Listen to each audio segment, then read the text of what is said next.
Selamat pagi Dunsana, Ranah Minang dimanapun barado. Ba'akaba Dunsana, Hariko mudah-mudahan selalu sehat dan tetap semangat. Bersama saya Putri Febrina Marlini kembali hadir di Berita Padang. Sejumlah informasi telah kami siapkan untuk Anda. Berikut 3 berita utama hari ini. 4 unit rumah dan sebuah mobil milik warga di Padang ludes terbakar. Seorang petani di Pasaman Nyambi menjual narkoba, diciduk polisi. Puluhan ribu pengunjung menyaksikan puncak pesta budaya Tabui di Pariaman.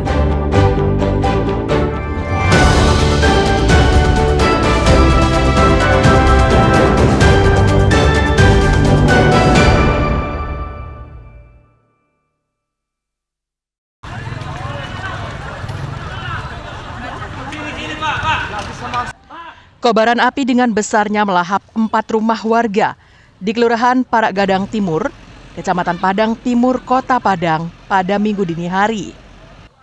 Setelah mendapatkan laporan warga, Dinas Pemadam Kebakaran Padang mengerahkan 8 unit mobil dengan puluhan petugas ke lokasi kebakaran untuk memadamkan api. Kebakaran ini terjadi di kawasan padat penduduk. Akses jalan ke lokasi kebakaran yang sempit membuat pemadam kebakaran kesulitan dalam proses pemadaman. Api baru dapat dipadamkan petugas setelah 2 jam kemudian. Selain membakar rumah warga, kebakaran ini juga menghanguskan sebuah mobil. Tidak ada korban jiwa maupun luka dalam kebakaran ini. Namun kerugian ditaksir mencapai 1 miliar rupiah karena tak banyak peralatan dan perabotan rumah tangga yang bisa diselamatkan. Ada kebakaran di daerah Parak Gadang. Kita langsung di TKP dan memang api sudah membakar ada 4 rumah yang terbakar. Cuma di dalamnya banyak kakak. Jadi ada 1 rumah aja ada 18 orang. Ada 1 rumah. Jadi ada sekitar 14 kakak. Ya, ada 4 rumah. Ada 1 buah mobil yang terbakar. Untuk mengetahui penyebab pasti kebakaran, masih diselidiki petugas kepolisian dari sektor Padang Timur. Alfi melaporkan dari Padang.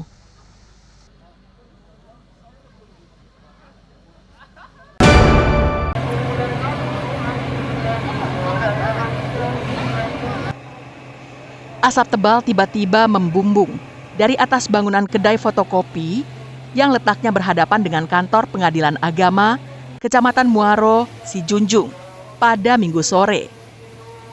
Dalam hitungan menit, api membesar dan membakar isi bangunan, peralatan fotokopi, dan dokumen-dokumen lainnya.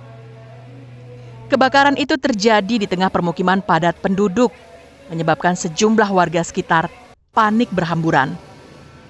Warga juga mengevakuasi barang-barang berharga yang berada di sekitar lokasi kebakaran. 5 unit mobil pemadam kebakaran Sijunjung dikerahkan ke lokasi untuk memadamkan api.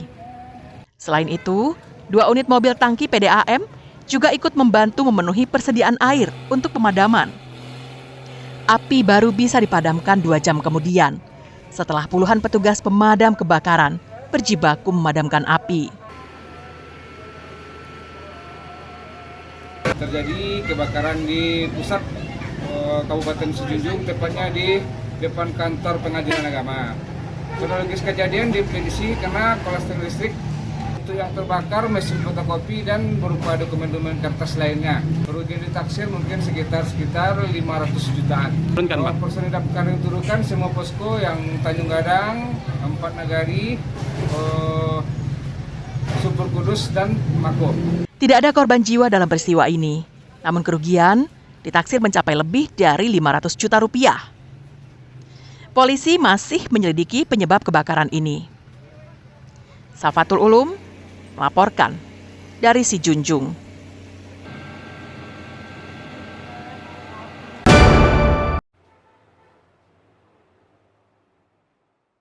Dampak kemarau panjang menyebabkan warga di 5 jorong di Nagari Aya Gadang Barat, Pasaman Barat mengalami kesulitan air bersih. Diperkirakan ratusan sumur warga di 5 jorong di Nagari Ayagadang Barat kekeringan. Kondisi ini telah terjadi dalam 2 bulan terakhir.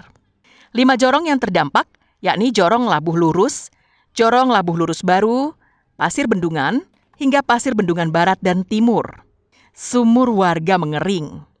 Meskipun ada air di sumur, hanya menyisakan kurang dari setengah meter. Air sebanyak itu tidak mencukupi untuk kebutuhan harian. Kini sebagian warga memanfaatkan sungai terdekat untuk aktivitas sehari-hari, seperti mandi dan cuci baju. Namun ada sebagian warga memilih menumpang ke tetangga yang air sumurnya masih cukup tersedia. Sekitar 2 bulanan kering. Kering. Jadi sekarang untuk mandi atau apa gimana? Sungai. Oh, ke sungai. Untuk minum gimana? Minum kadang air galon kan. Ada juga nggak dibantu air bersih atau gimana? Ada, kemarin udah 2 kali, 3 kali kan. Nagari Ayagadang ini, Ayagadang Barat, sedang dilanda semacam bencana, yaitu kekeringan.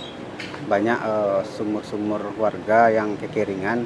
Mungkin rata-rata kekeringan sumur di Ayagadang Barat ini, khususnya Jorong Labuh Lurus ini, mayoritas kekeringan. Mungkin ratusan sumur yang kering mungkin di Ayagadang Barat ini.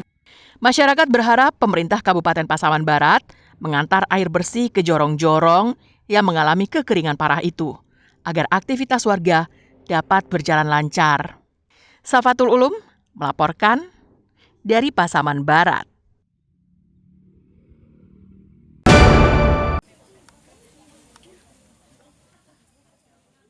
Beginilah suasana di pinggiran Kota Padang pada hari Sabtu malam pekan lalu. 2 guru silet tradisi yang tidak lagi muda memperagakan gerakan silet di depan murid-muridnya yang masih remaja di Sungai Bange, Kelurahan Balai Gadang, Kecamatan Koto Tangah, Padang. 2 tahun lamanya, aliran silet Kumango diajarkan kepada murid-murid di Sungai Bange ini. Meski termasuk aliran silet tuwo alias seni silat tradisi, namun peminatnya cukup banyak. Mereka berlatih bukan di dalam ruangan ataupun di sanggar silat, melainkan di halaman terbuka, di bawah cahaya bulan, obor, dan lampu penerangan seadanya. Namun hal itu tidak menyurutkan minat puluhan murid untuk belajar silat. Uniknya, para murid menyebutkan alasan mereka untuk berlatih silat tradisi bukan sekadar untuk alat bela diri semata, melainkan juga untuk menjaga dan melestarikan warisan budaya Minang. Itu sebabnya, meski banyak jenis bela diri dari luar negeri yang masuk dan berkembang di negeri ini, hal itu tidak menggoyahkan keinginan kuat mereka untuk belajar silat. Terlebih pada zaman sekarang ini, banyak sekali pengaruh lingkungan dan pergaulan yang memengaruhi para remaja seperti kecanduan gawai, tawuran, narkoba, dan pergaulan bebas. Mereka meyakini dengan belajar silat, pengaruh lingkungan dapat dihindari. Menjaga diri, terus melestarikan budaya Minang, terus juga untuk menghindari kecanduan gadget dan hal-hal negatif seperti tawuran. Kan malam-malam pasti juga ada kan yang tawuran. Bisa juga untuk menghindari hal-hal seperti itu. Udah 1 tahun, kan udah banyak kan remaja-remaja lain yang milih untuk karate, terus taekwondo. Udah mulai berkurang untuk yang silat, makanya Jo lebih milih buat silat dan ngembanginnya di sini. Karena untuk ingin melestarikan adat Minangkabau dan untuk mengurangi kecanduan gadget. Untuk melestarikan itu supaya orang-orang yang kecanduan untuk gadget bisa untuk beralih ke silat ini. Menurut Afrizon, pendiri silet tradisi di Sungai Bange, silat bukan hanya sebatas ilmu bela diri saja, melainkan juga sebuah wadah pewarisan nilai-nilai budaya dan kehidupan, sekaligus membentuk karakter generasi muda Minangkabau. Mengembangkan silat Kumango ini. Silat Kumango ini mempunyai langkah 3 untuk bela diri. Cukup banyak di mana Pak? Ya, tidak apa-apa. Cukup banyak Pak? Ya, cukup banyak. Kalau dibandingkan dulunya Pak, jauh berkurang sekarang atau meningkat nih Pak? Meningkat. Ya. Pada akhirnya, kewajiban untuk menjaga warisan budaya seperti silet tradisi ini bukan saja menjadi tanggung jawab para pendekar silat, namun juga pemerintah dengan cara membantu peralatan latihan, tempat latihan yang memadai, dan menggelar pertandingan agar semarak olahraga pencak silat ini tetap terjaga. Robiham melaporkan dari Padang.